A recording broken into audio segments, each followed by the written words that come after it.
noite, meus irmãos. Quero agradecer mais uma vez a oportunidade de estar aqui nessa casa com vocês, para poder a gente falar um pouco sobre aquilo que Jesus veio nos ensinar. O tema de hoje, como já foi dito, é o Evangelho no Lar.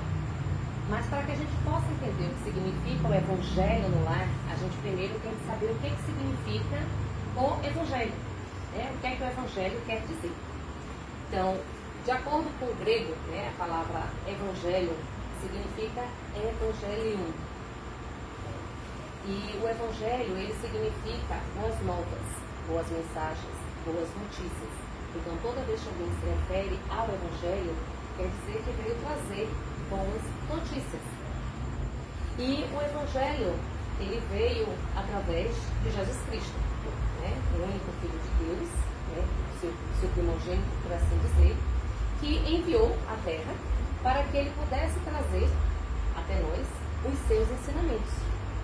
Então, tudo que Jesus veio trazer era a palavra do Senhor e que se transformou em Evangelho, porque eram boas notícias, eram boas mensagens que ele estava trazendo, apesar de não ter sido interpretado desta forma. Então, nós temos o que chamam de evangelistas, que eram, na verdade, os seus apóstolos. Então, a gente tem o Evangelho segundo Lucas, o Evangelho segundo Mateus, o Evangelho segundo Marcos. Porque cada um deles, na verdade, vem fazendo uma parte da história de Jesus Cristo. Então, este é o significado. Se a gente for falar de uma forma efêmera, o Evangelho, ele significa aquilo que é verdadeiro, no que pode ser acreditado, ou a doutrina de Jesus Cristo. Então, isso significa o Evangelho. Uma das obras básicas do Espiritismo é o Evangelho segundo o Espiritismo. Então, a gente sabe que o Espiritismo, ele é o Consolador. Quando Jesus Cristo ele veio à Terra, ele trouxe muitos conhecimentos, porém, a humanidade ainda não estava preparada para absorver todo o conteúdo, tudo aquilo que ele queria ensinar. Então, ele falava muito por parábolas. Com certeza todo mundo já ouviu aqui, Ouça quem tenha ouvido para escutar, veja quem tenha olhos para ver. E muitas vezes a gente não conseguia compreender o que é que Jesus Cristo estava querendo dizer. Porque às vezes a gente, na verdade, escuta, mas a gente não ouve. Como dizia os mais velhos, entra por um ouvido e sai pelo outro. Porque na verdade a gente até escutou, mas a gente não absorveu, a gente não apreendeu aquilo que foi dito. Assim como muitas vezes a gente vê uma determinada situação, mas a gente não é capaz de compreender aquela situação. E diante de todos os fatos que aconteceram com Jesus Cristo, a história que a gente já conhece, a falta de compreensão dos homens, ele não conseguiu transmitir tudo aquilo que ele tinha se proposto a fazer. E ele disse que futuramente ele iria enviar o Consolador. E este Consolador nada mais é do que o Espiritismo, que veio trazer a verdade que não pôde ser esclarecida enquanto a sua encarnação na Terra. Bom, como a gente sabe que eram boas notícias, eram boas mensagens, elas não podiam ficar perdidas naquele tempo. De alguma forma, elas teriam que voltar para que em um momento futuro, quando a humanidade estivesse mais esclarecida, ela fosse capaz de compreender. E aí, por isso, os evangelistas ou os apóstolos, eles, em algumas religiões, têm as passagens. Então, são livros que tem, por exemplo, na Bíblia, a gente tem o Velho Testamento e a gente tem o Novo Testamento. Então, assim, se a gente for observar no Novo Testamento, a gente vai ter capítulos que falam sobre o Evangelho, que são escritos exatamente pelos evangelistas ou apóstolos. No caso do Espiritismo, a gente tem o Evangelho segundo o Espiritismo. Então, aqui, na verdade, estão aqui os ensinamentos que Cristo veio nos ensinar. Então aqui nós temos as leis, né? Quais são as leis de Deus, né? Quais são os mandamentos, as orientações que Ele quis nos passar e que a gente não conseguiu compreender. Então essa é uma das obras básicas, a gente sabe, né? Temos o livro dos Espíritos e o livro dos Médiuns, mas esse eu considero, na verdade, uma das obras mais importantes, tá? Que é exatamente onde fala quais são, né, as leis de Deus, quais são as leis divinas, quais são os mandamentos, o que a gente deve fazer para poder tentar se aperfeiçoar, tentar se melhorar. Porque esse é o objetivo de estarmos aqui na Terra. O objetivo de nós estarmos encarnados é a busca pelo nosso aperfeiçoamento moral, pela lapidação do nosso espírito. E é através desse evangelho, desses mandamentos, que a gente vai conseguir absorver um pouco. A gente sabe que é muito difícil. Nós, como matéria que somos, imperfeitas, nós ainda temos muito que aprender, muito que evoluir. Então, um pouquinho que a gente aprenda diariamente já é, um degrauzinho que a gente vai galgando na lapidação do nosso espírito. Então é através dessa obra que a gente pode absorver esses conhecimentos. Então, se o Evangelho são boas mensagens, são boas novas, são ensinamentos que o Cristo veio trazer, o que é o Evangelho no lar? O Evangelho no lar nada mais é do que o momento que a gente tira, semanalmente de preferência. Porque a orientação dos Espíritos é que a gente tire um dia da semana, de preferência no mesmo dia e no mesmo horário da semana, para que a gente possa fazer o Evangelho, ou seja, ler um pouquinho, conhecer um pouco das diretrizes daquilo que Jesus Cristo quis nos passar. Tá? Então, só pode ser feito com o Evangelho? Não. A gente pode, na verdade, pegar qualquer obra, já que nós estamos falando do Espiritismo, do Evangelho no lar, tá? Nós, como espíritas, podemos pegar qualquer obra básica de Kardec e fazer a leitura de uma revista espírita, enfim, mas que seja da doutrina, que tenha as diretrizes, né, dos ensinamentos do Cristo. E como deve ser feito esse Evangelho? Então, como eu já disse, o ideal é que seja no mesmo dia da semana, no mesmo horário, e aí a gente se concentre, que nem a gente faz aqui, respire um pouco, esqueça as preocupações, que tenha um ambiente iluminado, mas não, né, com tanta intensidade.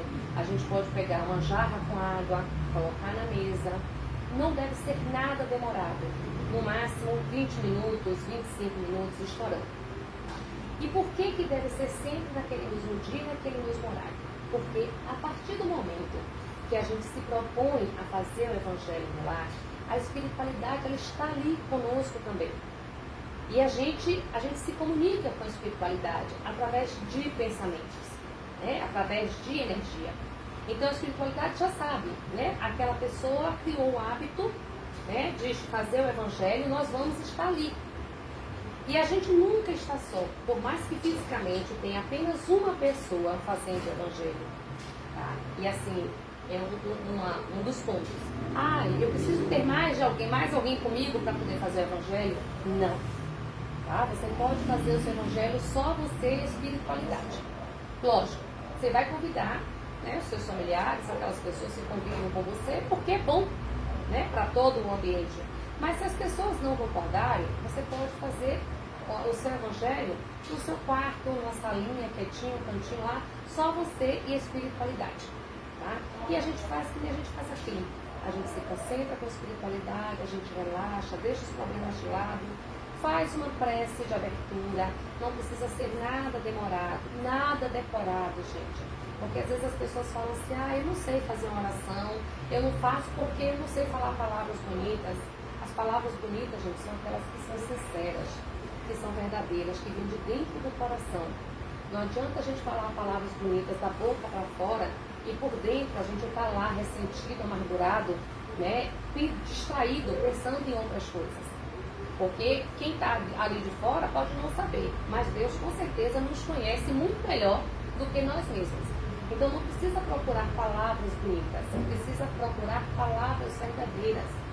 Conversar com Deus é conversar mais que com um amigo. É colocar para fora aquilo que realmente você sente. E a gente, quando faz o Evangelho, a gente tem que deixar aquela preocupação conosco. A gente não vai fazer o Evangelho para pedir favor a Deus, para fazer permuta com Deus. Ó, Senhor, eu estou passando por esse problema assim, assim. Se o Senhor me livrar desse problema, eu prometo que eu faço isso ou deixo de fazer. O Evangelho não é um momento de permuta. Aliás, hora nenhuma é momento de permuta com Deus. Tá? O Evangelho é a hora em que a gente se conecta. É a hora que a gente vai pegar o livro. Tá? Eu, particularmente, eu gosto muito de fechar os olhos e abrir. E onde cair, eu leio. Né? Às vezes cai assim na metade do capítulo. Aí você volta umas 2 pagininhas, 2 ou meia, para poder você começar a se achar. E pode ter certeza, nunca aconteceu de eu abrir o Evangelho para ler algo e aquilo não servir para mim. Muitas vezes é exatamente aquilo que eu estava querendo esconder, que eu estava me desviando, e aí vai lá exatamente e bota o dedo na ferida. E se a gente parar para poder refletir realmente sobre o assunto, a gente vai ver que é uma resposta àquilo que a gente vinha clamando a Deus. Pode até ser que não seja a resposta que a gente estava esperando ouvir, mas é a resposta que a gente estava esperando. E muitas vezes não é só para nós, né? Não é para a nossa família, mas às vezes é uma situação onde lhe clareia a mente que você pode ajudar o próximo. E o Evangelho, gente, é uma coisa que a gente tem que se preocupar. O Evangelho não é para ser lido com os olhos. Tá? Eu adoro fazer leitura com os olhos. Tá? Então, assim, eu não sei ler falando alto, né? Falando em voz alta. Eu não consigo captar. Mas o Evangelho é necessário que ele seja feito em voz alta. Por quê? Porque quando a gente faz o Evangelho, assim como aqui agora, vocês estão vendo uns aos outros. Mas a parte espiritual é bem maior do que vocês são capazes de enxergar. Quer dizer, alguns enxergam. Né? Então, assim, a parte espiritual está ali. E alguns não têm a capacidade de nos ouvir. Tá? Eles não, ou por desconhecerem essa capacidade, após estar no mundo espiritual, né? Ou enfim, né? Eles não são capazes de ler as nossas mentes, de ouvir os nossos pensamentos. Então é necessário que a gente fale em voz alta para aqueles irmãozinhos que estão no plano espiritual, ouçam. Porque se eles foram levados até ali, naquele momento, é porque era necessário eles ouvirem aquilo que seria dito naquele momento. Quando a gente faz uma prece, a gente faz uma prece de abertura, quando a gente agradece a Deus por aquele momento, quando a gente ora por alguém, porque quando a gente faz o Evangelho na nossa casa, não está servindo só para nós.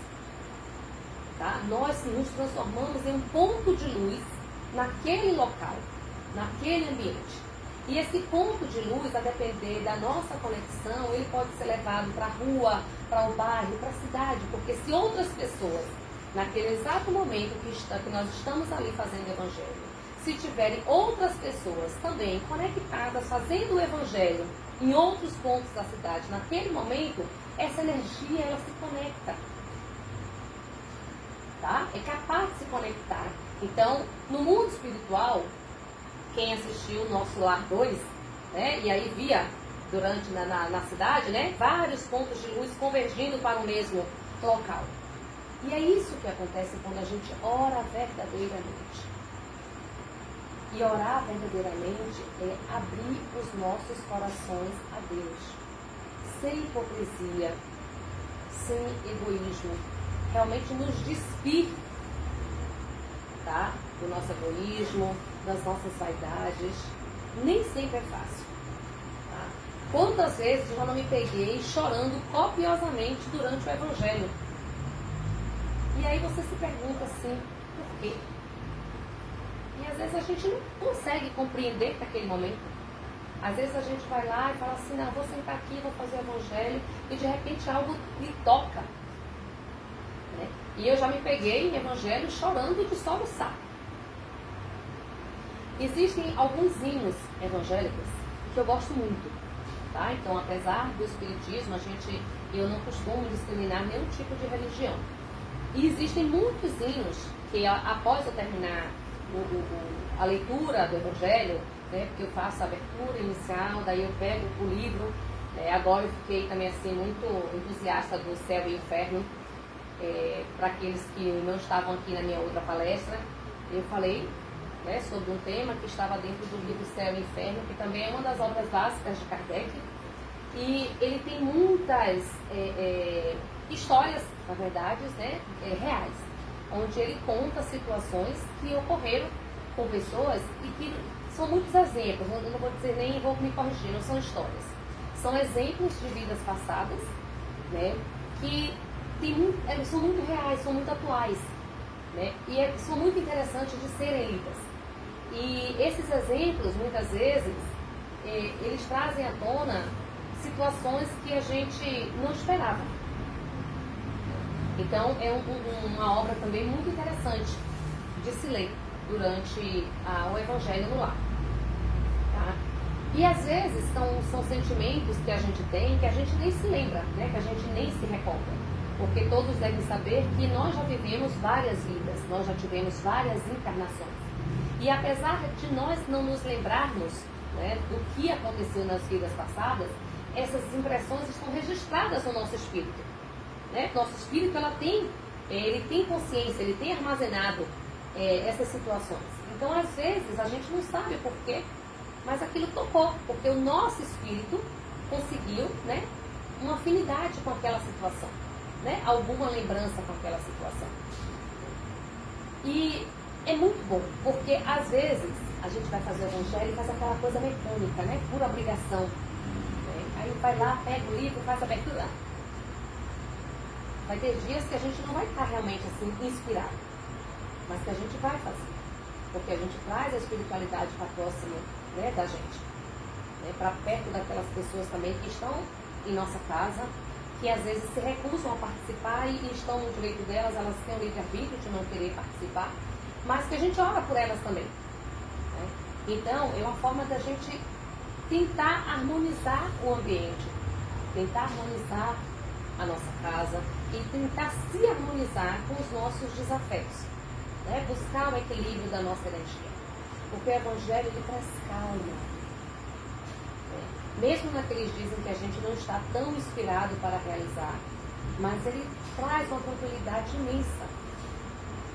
Então esses hinos que eu falei, tem alguns hinos que mesmo depois de fazer o Evangelho, né, de fazer a prece de Cáritas, de fazer a oração do Pai Nosso, que é comum a todas as religiões, são alguns hinos que eu gosto de ouvir.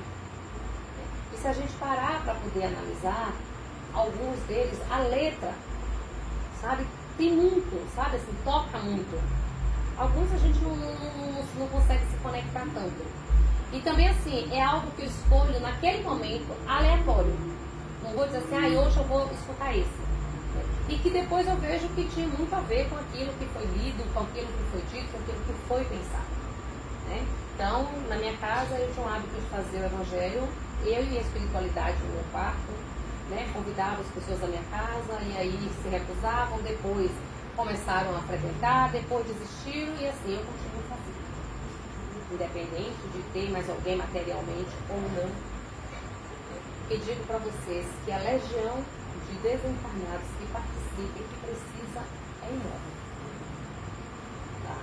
Então, o Evangelho é necessário, gente, principalmente nesse momento em que a gente está passando, em que o planeta está passando por essa transição, existe muito desequilíbrio. A gente consegue sentir muita agitação no ar, né? As pessoas alvoroçadas, né? Muita gente estressada, aborrecida. Né? Então a gente precisa desse momento de equilíbrio. É um momento onde a gente consegue restaurar as nossas energias. Um momento onde a gente consegue se conectar com a espiritualidade. E eu digo para vocês, o Evangelho no Lar, ele serve também como um passe energético. Porque a partir do momento que você está ali, que você se conecta com a espiritualidade, né, que você faz a leitura de qualquer uma das obras básicas e você para 2 minutinhos, porque o importante não é só ler. Você precisa ler e você precisa refletir sobre aquilo que você lê. Tentar compreender o que aquelas palavras estavam querendo lhe dizer. Então, quando a gente consegue o mínimo que seja de compreensão, aí a gente começa a refletir sobre o nosso comportamento, sobre as nossas atitudes. Porque nós temos o hábito de nos queixar dos outros. Poxa, fulano me trata dessa forma. Poxa, fulano é assim, né? Cicrano é desse jeito. Mas o comportamento do outro não pode nos atingir. E se nós absorvemos aquele comportamento e revidamos da mesma forma, a gente acaba entrando na mesma sintonia, na mesma energia. Então, se eu chego no trabalho hoje, gente, está um calor daqueles, eu não dormi bem, né? A muriçoca ainda estava lá no meu ouvido, então, enfim, eu passei a noite acordada, né? Tive que acordar cedo, levantei, trupiquei na hora que levantei da cama, já quase dei um palavrão, mas aí eu lembrei, falei, não, gente, eu não posso, aí engoli o palavrão, e aí corri, saí atrasada do trabalho, perdi o transporte, enfim, já comecei o dia daquele jeito. Aí eu chego no trabalho, a pessoa dá bom dia, a pessoa com um sorriso de um lado para outro, né? E você fala, bom dia, por que, Jesus? Né? Você já teve um dia daqueles. O que o outro tem a ver com o seu problema?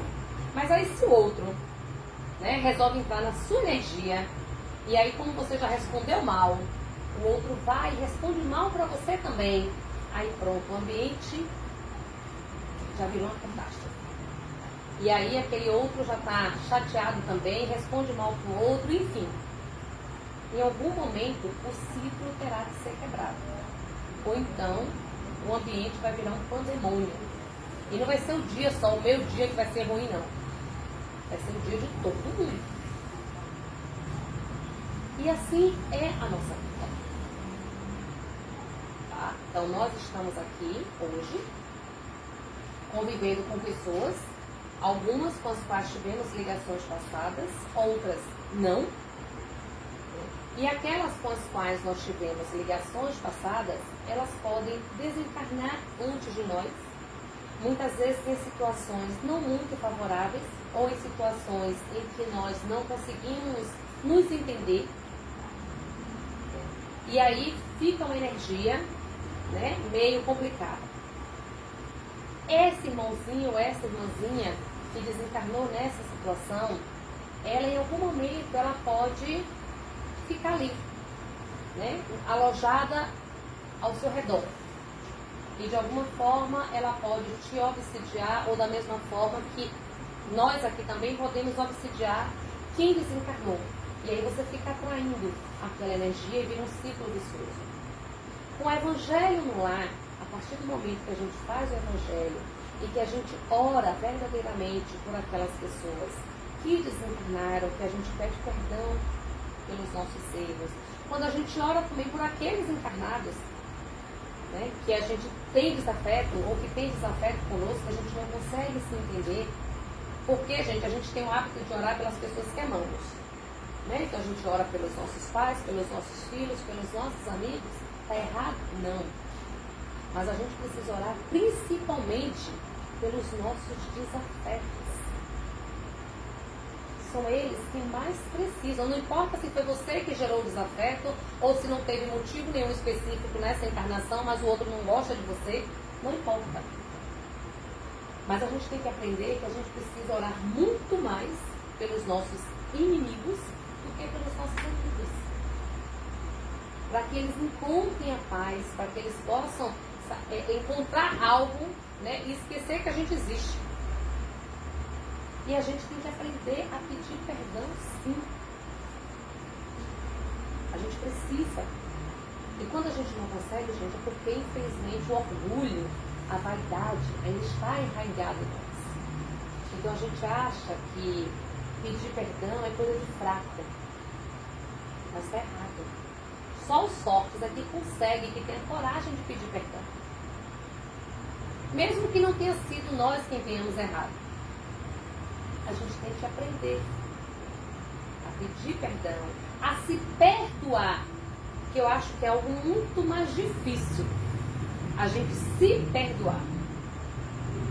Porque a gente acha que a gente não pode errar.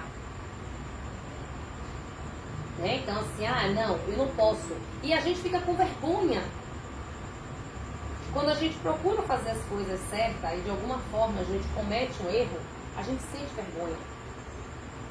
Mas a partir do momento que a gente reconhece aquele erro, e a gente vai, a gente pede desculpa, ou a gente pede perdão, e pedir perdão, gente, é esquecer. Você pede perdão e segue sua vida. Porque se você fica remoendo aquela história o tempo todo, você não perdoou. Quem diz, eu perdoei, mas aí toda hora, né?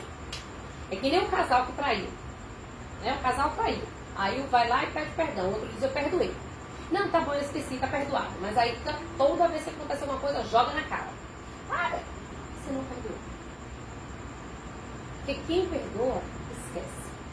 Então, você perdoar não significa que você tem que continuar convivendo com a pessoa, independente de que situação seja. Seja no ambiente familiar, seja no relacionamento a dois, seja no trabalho, seja na amizade. Se acontecer uma situação e você aceitou perdoar, ótimo. Você perdoa e segue sua vida. Pronto, você não é obrigada a estar com aquela pessoa. Mas se você resolveu continuar, então você tem que continuar seguindo também e não continuar jogando na cara.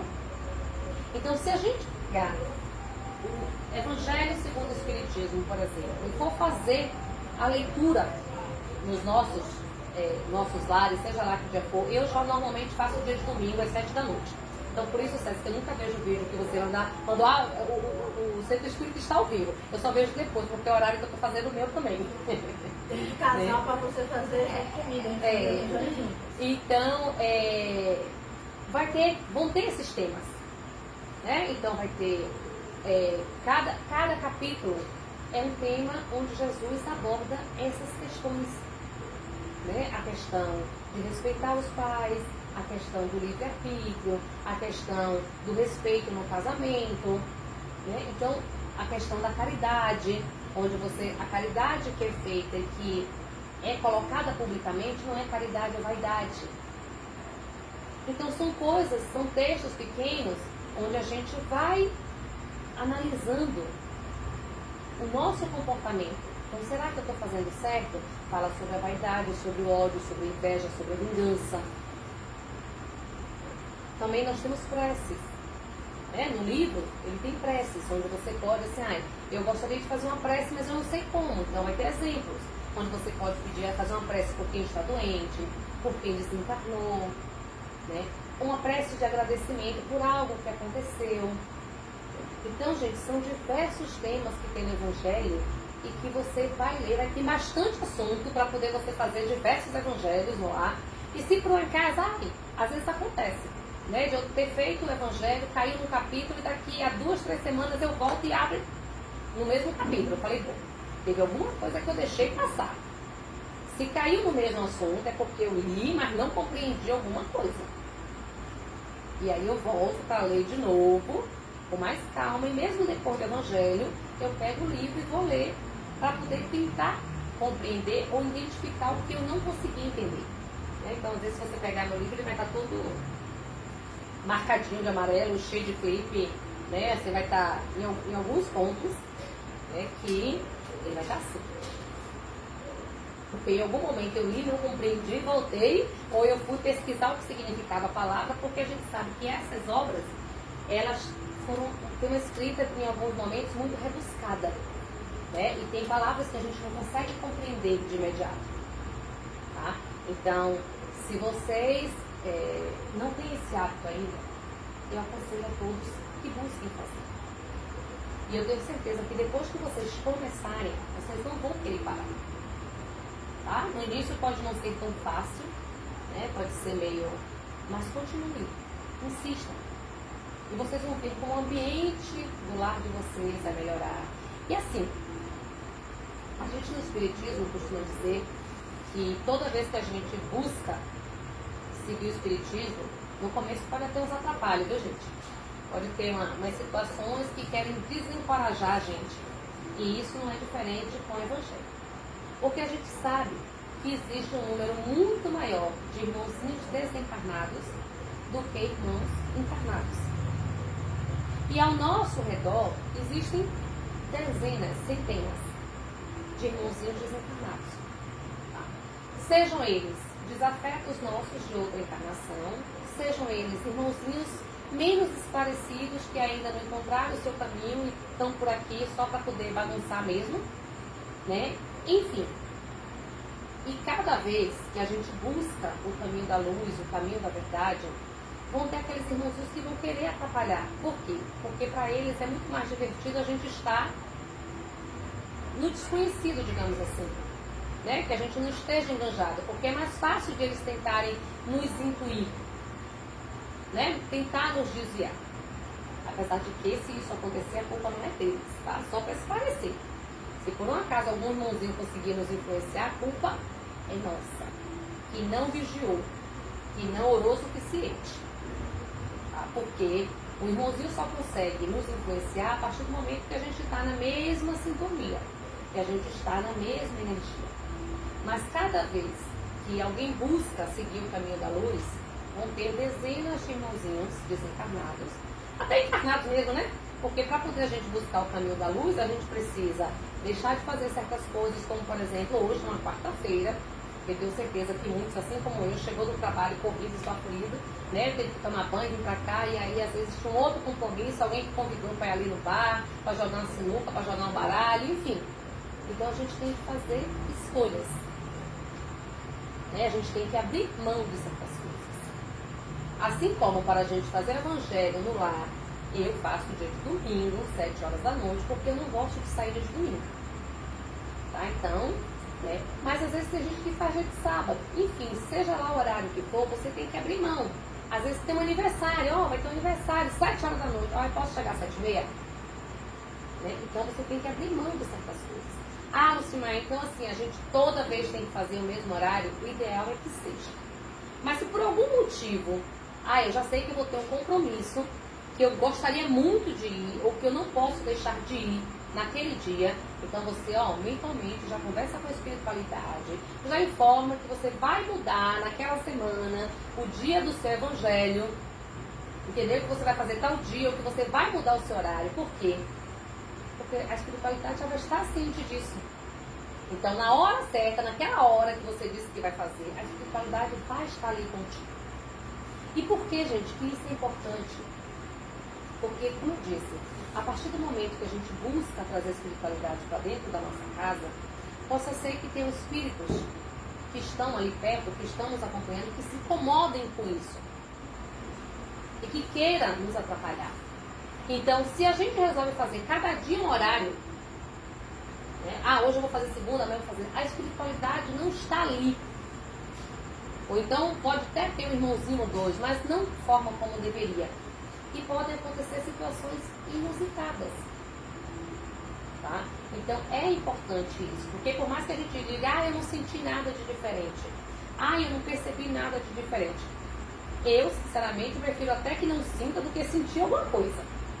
Não sentiu, ótimo, mas pode ter certeza que a espiritualidade estava ali. E a gente tem que ter a consciência que, assim, o evangelho é uma leitura. Então, para aquelas pessoas que, de repente, sabem que tem uma certa mediunidade, mas que não buscou desenvolver, que não buscou aprimorar, não é aconselhável que utilize esses momentos para se conectar. Tá? Porque, de repente, podem acontecer situações onde as pessoas não estejam preparadas para lidar. Então, se uma pessoa que tem uma mediunidade aflorada, seja visual, seja de comunicação, e ela não estudou, né, não procurou desenvolver isso, não procurou se conhecer para poder controlar essa situação, a visual nem tanto, tá? A visual pode acontecer. Mas os médios de comunicação, eles precisam ter cuidado, tá? Então, às vezes você está ali fazendo o evangelho no lar, e aí você tem, né, você percebe, capta uma certa energia, e aí se concentra e tende a dar uma comunicação. Não é ideal, não é aconselhável de forma alguma. Porque apesar da gente ter espiritualidade ali ao nosso lado, é necessário que tenham uma situação dessa, que tenham outros médios, ou então outros mediadores ali, tá? Para que possam, de repente, doutrinar aquele espírito. Então, gente, nunca se deve dar comunicação, ter um contato mais aflorado nesses momentos em nossa casa. Tá? Comunicação espiritual, visão, tem que ser feito dentro de um centro, tá? Com as devidas orientações, nos momentos adequados. Mas é importante sim, que se de repente você percebe, tá, que tem alguma capacidade mediúnica, que procure sim estudar, tá, se aperfeiçoar, até para que você possa doutrinar-se. Né? Você não permita que em algum momento algum irmãozinho se aproveite dessa capacidade, porque você pode passar um vexame.